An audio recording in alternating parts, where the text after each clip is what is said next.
Organisers का event meet आज हुआ है। विशाल गंजू जो सर है, जिन्होंने पूरा ऑर्गेनाइज किया है। सर, क्या मन में आया कि इस तरह से एक ऑर्गेनाइज करे और ऑर्गेनाइज करने के बाद इसका क्या फेथफुल आया?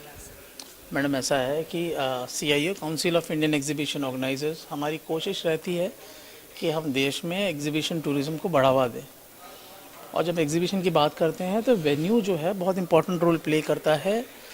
और हमारे देश में अभी भी वर्ल्ड क्लास लेवल के जो वेन्यूज़ है उसका बहुत कमी है। हमें उस पर बहुत काम करना है। जो एग्जिस्टिंग वेन्यूज़ है उसको ऑर्गेनाइज़र का माइंडसेट समझना ज़रूरी है। ऑर्गेनाइज़र की समझ में आना चाहिए कि कौन से वेन्यू में क्या चीज़ अवेलेबल है। जब वो एक एग्जीबिशन ऑर्गेनाइज करता है तो उससे पहले उसका इन्फॉर्मेशन होनी चाहिए। और हर ऑर्गेनाइज़र के लिए वेन्यू जाके चेक करना हर बार थोड़ा संभव नहीं होता है। तो हमने सोचा कि हम सारे वेन्यू इकट्ठा ले आते हैं, ऑर्गेनाइजर्स को ले आते हैं और उसके बाद हम उनसे 1-to-1 करा देंगे। और काफ़ी फ्रूटफुल रहा। आपने देखा, लोग आए, लोगों ने बड़ा इंटरेक्टिव सेशन रहा, लोगों ने अपने वेन्यू के बारे में बताया। और कुछ वेन्यू के बारे में ऐसी बात पता चली कि हमें पहले पता ही नहीं थी, ऑर्गेनाइजर्स को भी नहीं पता थी। सो अब जब आप यहाँ से जाने के बाद जब आप सोचेंगे कि आपको एक वेन्यू सिलेक्ट करना है, आपके दिमाग में क्लियर कट आइडिया होगा कौन सा वेन्यू आपको अपने इवेंट के लिए सिलेक्ट करना है। वेन्यू के लिए भी बड़ा इजी हो जाता है कि इस तरह के फोरम में वो सारे ऑर्गेनाइजर से मिल लेते हैं, उनकी बात समझ लेते हैं, उनकी रिक्वायरमेंट समझ लेते हैं और उनको अपने वेन्यू में क्या क्या चेंजेस करना है वो कर लेते हैं। तो ये एक पूरा इकोसिस्टम डेवलप होता है इन सारी चीज़ों से। और हमारी कोशिश है CIO की, council of Indian exhibition organisers की, कि जब हम इस तरह के इवेंट करते हैं तो इससे जो इकोसिस्टम क्रिएट होता है उससे पूरे एग्जीबिशन इंडस्ट्री को फ़ायदा होता है और देश की इकोनॉमी में ये कंट्रीब्यूट करता है। आपका जो इकोनॉमी रिवाइवल है उसमें बहुत बड़ा कंट्रीब्यूटर होता है एग्जीबिशन। आज जिस तरह से लोग आए, सब ने अपने एक्सपीरियंस शेयर किए और सब जो है अपने जो भी उनके ड्रॉबैक्स थे वो भी ये किए कि कैसे से इंट्रोडक्शन हुआ। क्या फ़ायदा लगता है कि ये जो ये था मीट था वो पूरी तरह से सक्सेस दिख रहा है? मैडम, ये माइलस्टोन इवेंट था। लोगों ने काफ़ी इन्जॉय किया, काफ़ी इंटरेक्टिव रहा। जाते वक्त लोगों ने कहा कि आप ये बॉम्बे के अलावा दिल्ली में भी करिए, बैंगलोर करिए, चेन्नई में करिए, हैदराबाद करिए, कलकत्ता में करिए, जयपुर करिए। सो लोग चाहते हैं कि इस तरह के मीट हो जो देश में होते नहीं हैं। सो हमारी कोशिश है कि अगला मीट हम दिल्ली में करें या हम बैंगलोर करें, हैदराबाद करें और इस तरह से पूरी एग्जीबिशन इंडस्ट्री को इकट्ठा लेकर आए। तो ये आज के इवेंट के बाद हमें बहुत इंकरेजमेंट मिली और हमें लगा कि हमारा पहला कदम जो है वो सही पड़ा। तो जिस तरह से आपने देखा कि साफ विशाल सर का साफ कहना है कि इस तरह का इवेंट जो है गेट टुगेदर आप कह सकते हैं, जिससे कि लोगों को एक दूसरे को जानने का और एक दूसरे कनेक्टिविटी होने का उनको चांसेस मिलता है, जो कि बहुत ज़रूरी है एक इवेंट ऑर्गेनाइज करने के लिए। इवेंट मैनेजमेंट में एक पार्ट एंड पार्सल जो होता है वो स्काईलैक्स भी होता है। जिस तरह से एविएशंस का काफ़ी जो है आजकल ट्रेंडिंग में है, बहुत सारे बिजनेस है जो एविएशंस में मिलते हैं। मैम, क्या कहना चाहेगी, किस तरह से आपका जो बिज़नेस है वो क्या है और किस तरह से ये इस यहाँ पे आपको आए जो, तो किस तरह से आपको फ़ायदा लगा, कितना ज़रूरी है इस तरह से गेट टुगेदर करना? ये एक्चुअली जो एग्जीबिशंस और इवेंट मैनेजमेंट वाले का प्रोग्राम्स था और हमारा लुकआउट ये है कि हम उनको कनेक्ट करें कहीं ना कहीं। तो एग्जीबिशन के थ्रू कितने 600-500 स्टॉल्स होते 600-500 स्टॉल्स होते हैं जो एक्चुअल में आते हैं। देर उनके एग्जीक्यूटिव्स आते हैं जो एक्चुअली हम कनेक्ट कर सकते हैं, उनके साथ फ्लाई कर सकते हैं। तो ये एक टाइप का कॉन्केव है जहाँ पे हम कनेक्शंस बढ़ाएंगे और हमारा बिजनेस ग्रो कर पाते हैं। कितना फ़ायदा लग रहा है कि ये बिज़नेस है, क्योंकि यहाँ पे मुझे हर फील्ड के लोग दिखे जो कि एक कोई अगर इवेंट कनेक्ट करता है, इवेंट ऑर्गेनाइज करता है, तो जिस तरह से एक छोटे से लेकर के बड़े तक लोगों की ज़रूरत होती है, यानी फूल वाला, माला वाला, आप किसी भी चीज़ को जो अगर आप देखते हैं, छोटे छोटे से चीज़ लेकर बड़े बड़े चीज़, साउंड, माइक एंड एवरीथिंग। तो यहाँ पे सब लोग आए थे, इवेंट जो ऑर्गेनाइज़र भी आए थे और इवेंट वेन्यू के लोग भी आए थे, जैसे सिडको वाले भी आए थे। तो कितना लगता है कि सारे लोग जो है एक प्लेटफॉर्म पे आए और एक दूसरे के साथ जो है they have just do the interaction? देखिए मैम, कोई भी इवेंट के लिए यहाँ से वहाँ जाने की ज़रूरत होती है, तो उनको ट्रैवल अरेंजमेंट्स करने ही है। हम एक है पर्सनलाइज चीज़ें देती है, हम पर्सनलाइज चीज़ें बनाते हैं उनके लिए, चार्टर सर्विसेज इसके लिए देते हैं ना, ताकि वो अपने जो भी क्लाइंट्स हैं उनको प्रॉपरली एक प्लेस से दूसरे प्लेस ड्रॉप कर सकें, उनके इवेंट वेन्यू को ड्रॉप कर सकें। तो this is how we go. इस तरह के इवेंट से बहुत फ़ायदा होता है। या बहुत फ़ायदा होता है। तो जिस तरह से आपने देखा कि मैम का सिर्फ यही कहना है कि इस तरह के इवेंट्स जो होते हैं उससे एक दूसरे से कनेक्टिविटी बढ़ती है और उनके बिजनेस में आगे भी बहुत फ़ायदा होगा अगर इस तरह का इवेंट ऑर्गेनाइज होते रहे तो। ऐसा है कि वर्चुअल एक बात है, ऑनलाइन ये सब अच्छी चीज़ें हैं, मगर फिजिकल और जो अपन एग्जीबिशंस ऑर्गेनाइज करते हैं, वहाँ विजिटर आते हैं और वहाँ पे जो देखते और इंटरेक्शन होता है फेस टू फेस, वो एक अलग अपॉर्चुनिटी क्रिएट करता है। वर्चुअल में उतनी अपॉर्चुनिटीज नहीं होती है जितनी ऑनलाइन में होती। एक बार आप अगर फिजिकली देख लो, मिल लो, जुल लो, उसके बाद में वो ऑनलाइन ठीक है, बट पहली अटेम्प्ट ऑनलाइन से बिजनेस नहीं होता है। कुछ स्ट्रे केसेस हो जाते हैं बट ऐसे नहीं होते। और दूसरा कि जितने भी इम्पोर्टेंट एग्जीबिशंस हैं उनकी एक कैलेंडर डेट होनी चाहिए कि ये साल में ये 4 तो होंगे इस तारीख को, और वो एग्जीबिशन उस तारीख को, तो सबको ध्यान में रहता है कि यहाँ हमें जाना है। डेट्स चेंज नहीं करनी चाहिए। और वेन्यू और इंफ्रास्ट्रक्चर और कनेक्टिविटी अच्छी होने से विजिटर्स अच्छे आते हैं, कन्वीनियंट रहता है। और दूसरा कोई को अगर शॉर्ट टाइम है तो भी आ जाते हैं। अगर कनेक्टिविटी अच्छी नहीं हो तो कई लोग बोलते हैं छोड़ो यार हम इधर नहीं पहुँच पाएंगे तो वहाँ पर निकल के दूसरी मीटिंग नहीं कर पाएंगे। क्योंकि कोई भी कमर्शियल सिटी में आदमी बिजी होता है, अपने व्यस्त होता है कई कामों में, कई जगहों में, तो उसको जब व्यस्त रहता है तो ये सुविधा देखता है। तो सुविधा अच्छी हो और प्रैक्टिकल अप्रोच हो तो सक्सेसफुल रहता है। और सब वेन्यूज़ का अपकीपिंग, हॉस्पिटलिटी, जो उधर आपके मेहमान होते हैं उनकी अच्छी तरह रिसीव करो और आपका स्टाफ नम्रता से बात करे, तो वो एग्जीबिशन सेंटर्स ज़्यादा प्रॉस्पर करेंगे और वहाँ लोग घड़ी घड़ी आएंगे और जाएंगे।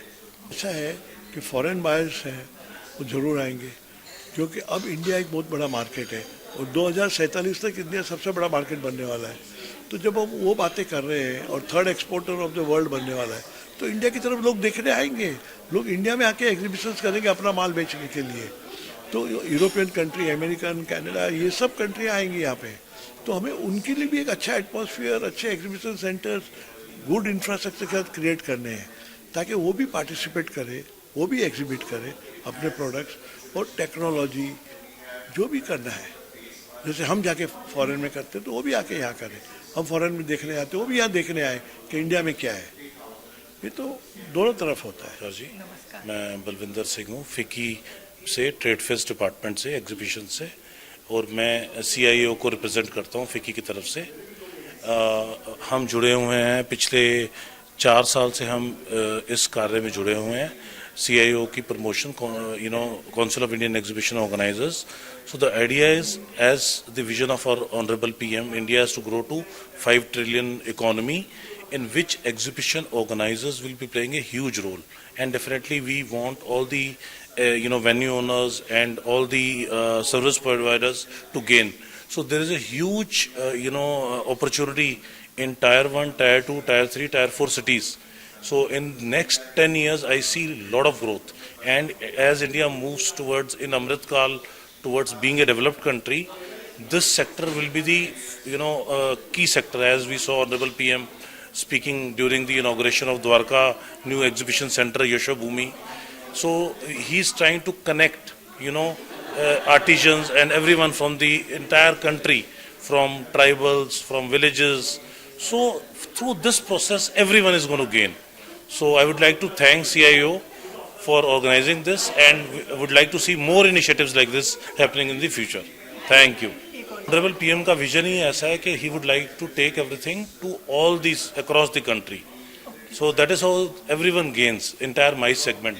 भाई जो टैक्सी दे रहा है उसको भी काम मिलता है, जो वहाँ पर वेन्यू दे रहा है, जो ब्रांडिंग का काम कर रहा है, जो ऑडियो विजुअल प्रोवाइड कर रहा है, होटल्स बुक हो रहे हैं, तो हर एक को उस चीज़ का इकोनॉमिक बेनिफिट होता है, उस शहर को, उस जिला को, डिस्ट्रिक्ट को, और उस सिटी को भी. It had a very positive impact, like everyone visited cities like Udaipur, Srinagar, Kochi, they went to obviously known places like Goa and places in northeast. They visited Guwahati and other places. So they were very excited and happy to see the growth which is happening under this dynamic new government, which is led by our leader, Honorable PM Narendra Modi ji. ये तो जो event जो हो रहा है exhibitions को लेके हो रहा है और एग्जीबिशंस जो इंडिया में हो रहा है उसके ऊपर हो रहा है और इसकी अपॉर्चुनिटीज़ की स्कोप बहुत है. तो अच्छा है ये इवेंट. सारे इवेंट मैनेजमेंट कंपनीज यहाँ पे इकट्ठा है. It's a good event. बात हो रहा है एग्जीबिशंस. अगर कोई बोले एग्जीबिशन तो केवल इंडिया के लिए नहीं है. वो तो it can be overseas also. तो अगर आप फॉरेन बायर्स को यहाँ लाना चाहते हैं तो सबका अपना अपना कैलेंडर होता है, प्लानिंग होता है. तो वो अगर डेट फिक्स रहता है तो उनको पता रहता है तो वो अपना प्लानिंग उस हिसाब से करता. तो यहाँ पे जब एग्जीबिशन होता है तो उसकी जो क्या बोलते हैं उसको रिस्पॉन्स अच्छा रहता है अगर कैलेंडर डेट फिक्स रहेगा तो. अगर डेट फिक्स रहेगा तो एग्जीबिशंस में सक्सेस होना है, कामयाब होना है तो जो इंफ्रास्ट्रक्चर है वो वर्ल्ड क्लास होना चाहिए. बिल्कुल वर्ल्ड क्लास होना चाहिए. क्योंकि अब आप एग्जीबिशंस केवल इंडिया को लेकर नहीं डिस्कस करता है. It is world class now. तो हर चीज़ का जैसे छोटी छोटी चीज़ें जैसे कि कार पार्किंग हो, इवन छोटी छोटी चीज़ें जो इंफ्रास्ट्रक्चर एवरीथिंग हर चीज़ का क्वालिटी होना चाहिए वो बहुत ही ज़रूरी है. केवल एग्जीबिशन सेंटर बढ़ाने से काम नहीं चलेगा क्योंकि अब आप इंटरनेशनल लेवल की बात कर रहे हैं. तब इंफ्रास्ट्रक्चर अच्छा होना चाहिए. कोविड के बाद सब ऑनलाइन वर्चुअल शोज होने लगा था तो बहुत सारी एग्जीबिशन कंपनियों ने सोचा कि अब फिनिश्ड, मतलब धंधा अब ख़त्म. वैसा नहीं. वैसे उस वक्त ऐसा ही लग रहा था. लेकिन जिस तरीके से जो ऑनलाइन एग्जीबिशंस हुआ, वर्चुअल एग्जीबिशंस हुआ, उसमें उसका सक्सेस रेट इतना ज़्यादा नहीं हुआ. और फिर लोगों को ऐसा लगने लगा था कि ये टच एंड फील या जो भी कपड़ा है या प्रोडक्ट है उसको देखना ज़रूरी है और बायर्स को जानना ज़रूरी. ये बहुत ही इंपॉर्टेंट पैरामीटर वापस आ गया. और 2-3 साल कोई एग्जीबिशन नहीं होता था तो इसकी वजह से जब शुरू हुआ तो बहुत बड़े तरीके से होने लग गया और ये कंटिन्यू रहेगा. बिल्कुल एग्जीबिटर्स भी होना चाहिए, बायर्स भी होना चाहिए. आज सब एग्जीबिशन जो इंडियन एग्जीबिटर, पहले क्या होता था कि इंडिया से एग्जीबिटर्स होगा अगर फॉरेन बायर्स आ जाएंगे. लेकिन अब हम लोग ये सोचते हैं कि फॉरेन के एग्जीबिटर्स भी होना चाहिए यहाँ पे. उसके लिए आपकी जो शो है उसकी रेपुटेशन अच्छा होना चाहिए.